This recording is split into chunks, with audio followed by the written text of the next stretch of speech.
Hello friends, welcome to the channel.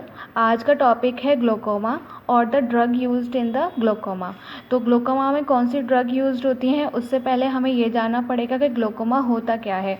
तो start करते हैं आज के टॉपिक से। तो ग्लोकोमा होता क्या है, एक्चुअली ये ऑप्टिक न्यूरोपैथी होती है। ऑप्टिक न्यूरोपैथी का मतलब होता है कि ऑप्टिक नर्व का डैमेज हो जाना या फिर उसकी डेथ हो जाना। तो ऑप्टिक नर्व एक क्रेनियल नर्व होती है, सेकंड क्रेनियल नर्व होती है। ये तो आपको फर्स्ट ईयर से पता ही होगा, ठीक है। तो इससे क्या होता है कि ये जो डैमेज होता है वो प्रोग्रेसिव होता है, प्रोग्रेसिव डैमेज होता है।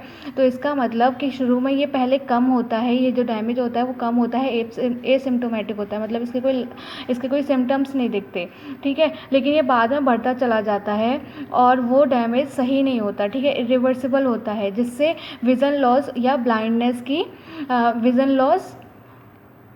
Loss in a visual function, ठीक है, विज़न लॉस या ब्लाइंडनेस की शिकायत या प्रॉब्लम देखी जाती है, ठीक है। तो ऑप्टिक नर्व का डैमेज क्यों होता है, तो ये भी हम देख लेते हैं। देखिए होता क्या है कि आई में एक्वस ह्यूमर और विट्रस ह्यूमर नाम के दो फ्लूइड सीक्रेट होते हैं, ठीक है। फ्लूइड ही होते हैं, वाटरी सिक्रीशन होता है। तो फ्लूइड सिक्रीशन होता है जिनको हम एक्वस ह्यूमर और विट्रस ह्यूमर बोलते हैं। तो ग्लोकोमा की कंडीशन में जो एक्वस ह्यूमर होता है, ये जो है ये हम काट देंगे। जो एक्वस ह्यूमर होता है ग्लूकोमा की कंडीशन में, वो आई पर प्रेशर जनरेट करता है, जिसको हम इंट्राऑक्यूलर प्रेशर बोलते हैं, ठीक है। इंट्राऑक्यूलर प्रेशर बोलते हैं। तो आई पर प्रेशर जनरेट होगा, जिससे कि अगर एक्वस ह्यूमर बढ़ता है तो उससे आई पर प्रेशर इंक्रीज़ होगा। आई पर प्रेशर इंक्रीज़ होगा तो जिससे ऑप्टिक नर्व पर भी प्रेशर जनरेट होगा, ठीक है। ऑप्टिक नर्व पर प्रेशर जनरेट होने के साथ साथ फिर जब उस पर प्रेशर जनरेट होगा तो उससे ऑप्टिक नर्व का डैमेज हो जाएगा, जिससे कि विज़न लॉस या फिर ब्लाइंडनेस की कंडीशन हमको देखी जाती है, ठीक है।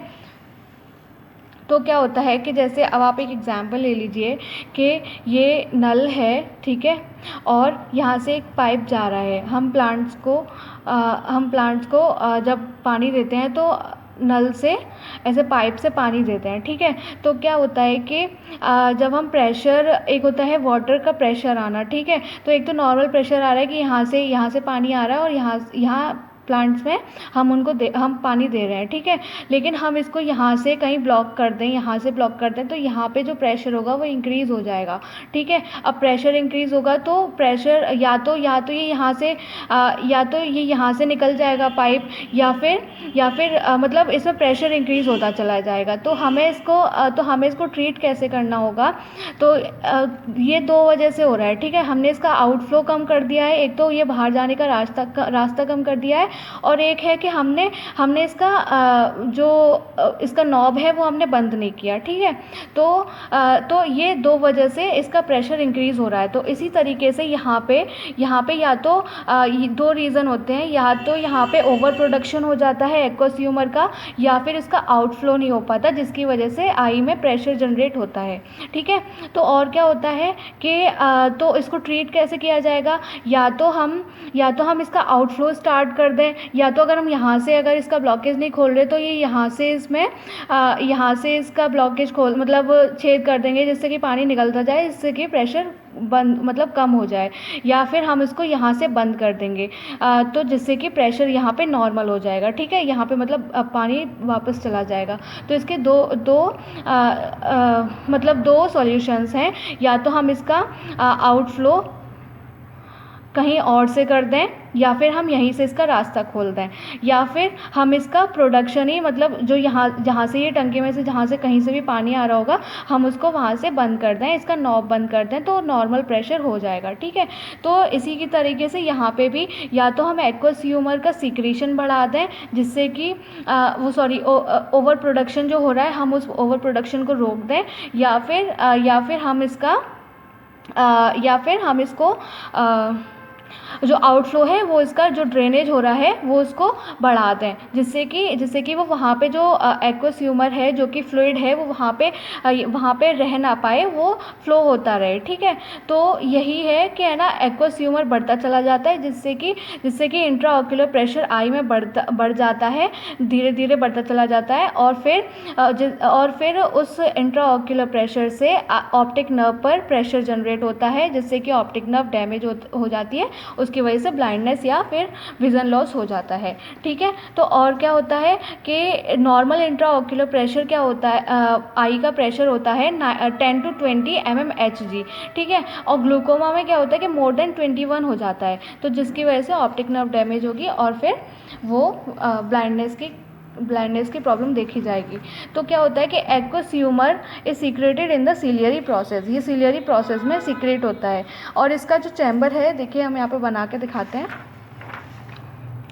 तो क्या है कि ये लेंस हो गई, ठीक है,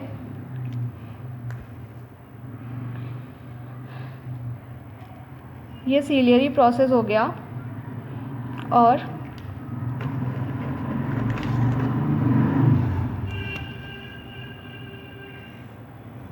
ये आइरिस हो गई।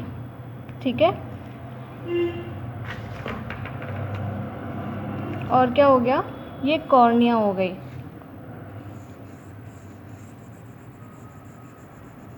ये कॉर्निया हो गई। अगर आपको आई का स्ट्रक्चर थोड़ा बहुत मतलब आता तो होगा ही। ठीक है, तो क्या हो गया, ये आइरिस हो गई, सॉरी ये लेंस हो गई। ठीक है, ये सिलियरी प्रोसेस हो गया, सिलियरी प्रोसेस, ये आइरिस हो गई और ये कॉर्निया हो गई। तो क्या होता है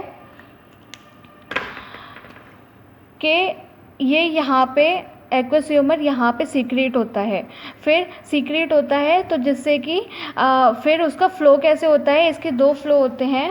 देखिए डायरेक्शन ऑफ फ्लो हम देख लेते हैं कि कैसे होता है कि सिलियरी प्रोसेस से ये सॉरी एक और चीज़ बता देते हैं कि जो आइरिस से और लेंस के बीच का जो पार्ट होगा उसको हम पोस्टीरियर चैम्बर बोलेंगे आई का। ठीक है, उसको हम पोस्टीरियर चैम्बर बोलेंगे, और कॉर्निया से आइरिस का जो पार्ट होगा उसको हम एंटीरियर चैम्बर बोलेंगे। ठीक है, तो ये होगा। तो अब हम इसका वो फ्लो देख लेते हैं कि कैसे फ्लो करता है।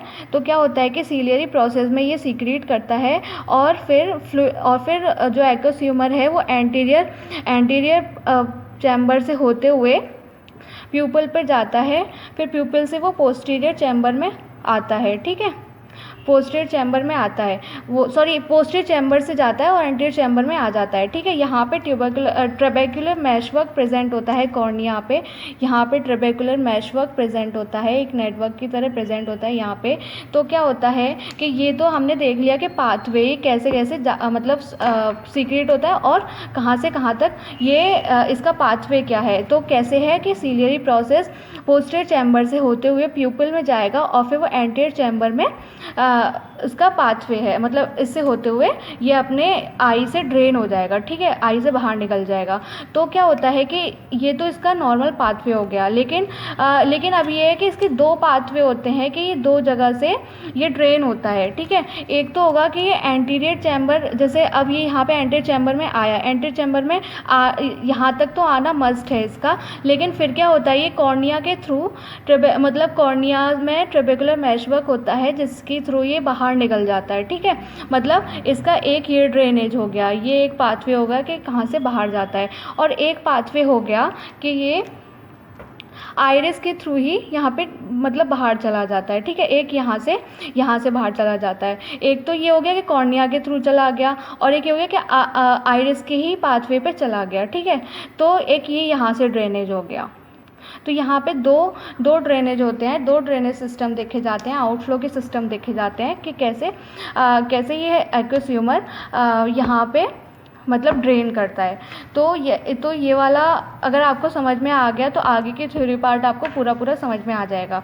तो देखिए कि यहाँ पे direction of flow of aqueous humour, ये सिलियरी प्रोसेस से यहाँ से ये जाता है देखिए सिलियरी प्रोसेस से यहाँ से जाएगा, फिर पोस्टीरियर चैम्बर में जाएगा यहाँ पे, और फिर ये प्यूपिल में जाके फिर ये एंटीरियर चैम्बर में आ जाएगा। तो ये तो इसका मस्ट पाथवे है, ये यहाँ तक तो पहुँचेगा ही। फिर इसके दो पाथवे होते हैं आउटफ्लो के लिए, एक तो ट्रेबेकुलर आउटफ्लो पाथवे और एक होता है यूवियो स्क्लीरल आउटफ्लो पाथवे।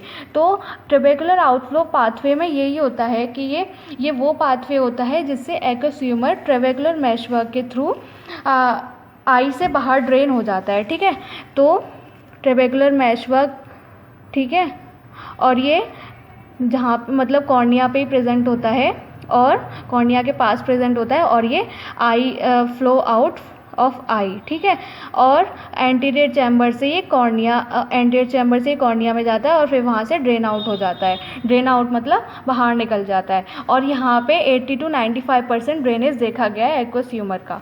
अब हम यूवियो स्क्लीरल पाथवे को देख लेते हैं। यूवियो स्क्लीरल पाथवे में क्या होता है कि ये दूसरा पाथवे होता है, ठीक है, ये दूसरा पाथवे होता है। इसके जैसे अब एक तो ट्रेबेकुलर मेशवर्क मतलब कॉर्निया वाला पाथवे हो गया, और एक हो गया आइरिस वाला पाथवे, है ना। आइरिस से ये लीव करता है, मतलब जो ये लीव करता है आई को थ्रू द आइरिस रूट, ठीक है। ये अदर देन द ट्रेबेकुलर मेशवर्क वाला पाथवे हो गया, ठीक है। तो 50 to 20% यहाँ पे ड्रेनेज देखा गया है। ये होगा कि एंटीरियर चैम्बर से ये आइरिस के थ्रू ये बाहर निकल जाएगा। तो यहाँ पे यही है। और देखिए इसके ग्लूकोमा के दो टाइप होते हैं, डैट इज़ एक तो होता है कि अक्यूट कंजस्टिव ग्लूकोमा, या फिर उसको हम बोलेंगे नैरो एंगल ग्लूकोमा। और एक हम बोले सेकंड टाइप होता है कि क्रॉनिक सिंपल ग्लूकोमा, और उसका ही दूसरा नाम होता है ओपन एंगल ग्लूकोमा, और एक इसका तीसरा नाम होता है वाइड एंगल ग्लूकोमा। तो अब इसमें देखते हैं कि है ना, इसमें ड्रग या इसका ट्रीटमेंट कैसे हम करते हैं। तो देखिए दो तरीके से जो हमने बताया था, या तो हम इसका यहाँ पे ड्रेनेज ही कम कर दें, या तो हम ड्रेनेज ही बढ़ा दें, या फिर हम ओवर प्रोडक्शन जो हो रहा है उसको कम कर दें। या तो हम इसके यहाँ पे इसका पानी के जाने का रास्ता बना दें, या फिर इसी का आउटफ्लो खोल दें, या फिर यहाँ पे हम जो नल है वो बंद कर दें, उसका नॉब बंद कर दें, ठीक है।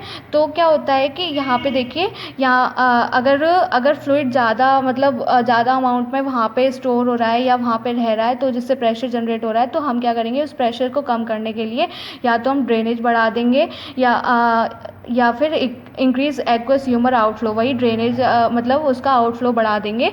और क्या होगा कि या फिर हम उसका मतलब प्रोडक्शन ही कम कर दें एक्वस ह्यूमर का, ठीक है। तो जो इसमें ड्रग यूज़ होंगी वो कौन कौन सी यूज़ होंगी, इसमें कार्बोनिक एनहाइड्रेज इनहिबिटर और बीटा एड्रेनर्जिक ब्लॉकर और अल्फ़ा एड्रेनर्जिक एगोनिस्ट, ये जो ड्रग यूज़ होंगी, हम इसको प्रोडक्शन के लिए, जो प्रोडक्शन हो रहा है एक्वस ह्यूमर का, उसको कम करने के लिए यूज़ करेंगे, ठीक है। इसको दो तरीके से ही सही किया जा सकता है, या तो प्रोडक्शन कम करके या फिर ड्रेनेज ज़्यादा करके। तो ये जो ड्रग हम यूज़ करेंगे CA inhibitor, beta adrenergic blocker या अल्फ़ा एड्रेनर्जिक एगोनिस्ट, तो ये हम एक्वस ह्यूमर का प्रोडक्शन कम करने के लिए करेंगे, ठीक है। इनको हम डिटेल में भी पढ़ेंगे, अभी हम केवल नाम जान लेते हैं। अल्फ़ा एड्रेनर्जिक एगोनिस्ट और कोलिनर्जिक एगोनिस्ट हम करेंगे, हम आउटफ्लो बढ़ाने के लिए यूज़ करेंगे कि ये है ना आई में ये रह ना पाए और ये बाहर निकलता जाए, जिसकी वजह से प्रेशर कम हो जाए। कोलिनर्जिक एगोनिस्ट दो टाइप के, जो डायरेक्टली होते हैं वो उसमें पाइलोकार्पिन यूज़ की जाती है, इनडायरेक्टली में फिजोस्टिग्माइन यूज़ की जाती है, ठीक है। तो यहाँ पे देखते हैं, देखिए तो हम यहाँ पे जो हमने ड्रग देखी, वो ड्रग अभी हमने पढ़ा था कि है ना, कार्बोनिक मतलब प्रोडक्शन के लिए, प्रोडक्शन कम करने के लिए हम क्या क्या देंगे, तो carbonic anhydrase inhibitor, beta adrenergic blocker, और एक और देंगे अल्फ़ा एड्रेनर्जिक एगोनिस्ट। तो उसमें क्या है कि CA इनहिबिटर में हम देंगे एसिटाजोलामाइड, ब्रिंजोलामाइड और डोरजोलामाइड, ठीक है। तो इसमें क्या होगा कि हम इसमें CA जो कार्बोनिक एनहाइड्रेज है, हम उस एंजाइम को इनहिबिट करेंगे, जिसकी वजह से प्रोडक्शन एक्वस ह्यूमर का कम होगा और उससे प्रेशर भी कम होगा, IOP मतलब इंट्राऑक्यूलर प्रेशर, वो भी कम होगा। बीटा एड्रेनर्जिक ब्लॉकर्स में हम टीमोलॉल, बीटाक्सोलॉल, लिवेब्यूनॉल और कार्टियोलॉल और मेटिप्रेनॉल देंगे, ठीक है। अब इसमें टिमोलोल के बारे में जान लेते हैं कुछ पॉइंट्स। ये सबसे ज़्यादा दी जाती है क्योंकि ये प्यूपल साइज़ को अफेक्ट नहीं करती और ये ज़्यादा देर तक, मतलब जो इसका एक्शन का ड्यूरेशन होता है वो ज़्यादा देर तक रहता है और ये वेल टॉलरेटेड होती है और ये चीपेस्ट भी होती है, लेस एक्सपेंसिव होती है। टॉपिकल, अगर हम इसमें इसको टॉपिकली देते हैं तो ये सेफ़र होती है और हाईली इफ़ेक्टिव भी होती है। अब हम बीटाक्सोलोल के बारे में जान लेते हैं। ये सेलेक्टिव बीटा ब्लॉकर है, ये नॉन सेलेक्टिव बीटा ब्लॉकर थी, ठीक है।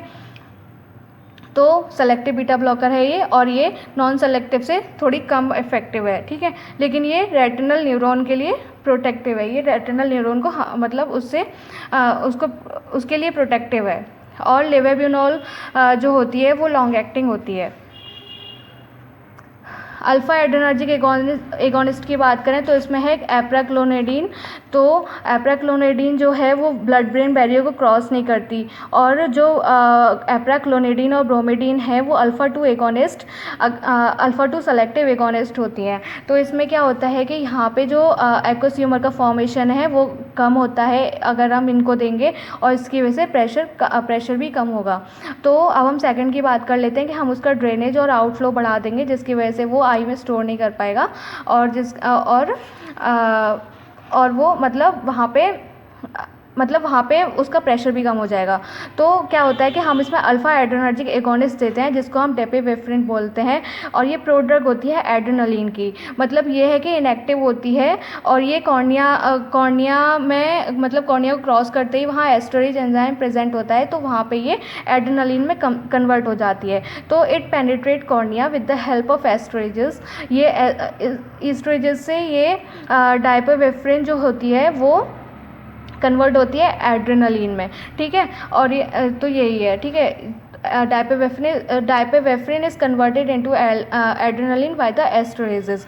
तो डायपिवेफ्रिन जो है वो कॉर्निया को क्रॉस करती है और वहाँ पे एस्टरेजेस एंजाइम प्रेजेंट होते हैं, जिसकी वजह से वो एड्रेनलिन में कन्वर्ट होती है। और अगर हम और ये एक्ट करती है अल्फ़ा 1 और अल्फ़ा 2 रिसेप्टर पे, और बीटा रिसेप्टर्स पे भी एक्ट करती है। तो अल्फ़ा 1 अल्फ़ा 2 रिसेप्टर्स में क्या होता है कि ये जो सिक्रेशन है, ये एक्वस सिक्रेशन, एक्वस ह्यूमर का सिक्रेशन कम करती है, और बीटा रिसेप्टर में ये आउटफ्लो बढ़ाती है, यूवियोस्क्लेरल आउटफ्लो, मतलब जो आइरिस के थ्रू जो आउटफ्लो होता है वो उसको बढ़ाती है, और ट्रेपेकुलर आउटफ्लो भी बढ़ाती है। और इन दोनों का अल्टीमेटली बाद में रिजल्ट क्या होना है कि रिडक्शन इन आईओपी, और प्रेशर कम हो जाएगा यहाँ पे, ठीक है। तो कॉलिनर्जिक एगोनिस्ट में हम डायरेक्ट में अगर देखेंगे तो पाइलोकार्पिन होती है, और इनडायरेक्ट में देखेंगे तो फिजिस्टिगमिन होती है। तो फिजिस्टिगमिन में हम जान लेते हैं इसके बारे में। फिजिस्टिगमिन क्या होती है, वो M3 रिसेप्टर पे एक्ट करती है, तो जिससे कि पिपल कंट्रैक्ट करेगा और सिलेरी मसल्स भी कंट्रैक्ट करेगी आई की, जिससे कि क्या होगा कि ट्रेपेकुलर मेशवर्क ओपन हो जाएगा, और उससे जो ड्रेनेज होगा वो बाहर की तरफ, मतलब जो ड्रेनेज होगा वो ज़्यादा हो जाएगा, और जिससे कि इंट्राऑक्यूलर प्रेशर भी कम हो जाएगा, ठीक है। तो आज के पार्ट में इतना ही। आगे के पार्ट में हम क्लिनिकल फीचर्स और ये सब इसके डिस्कस करेंगे, साइड इफ़ेक्ट ठीक है, ये सब इसके डिस्कस करेंगे। तो अगर आपको इसमें कोई दिक्कत है तो आप कमेंट सेक्शन में कमेंट कर सकते हैं, और हमारे इस चैनल को सब्सक्राइब करें और शेयर करें वीडियो। Thank you so much for watching our video. Thank you.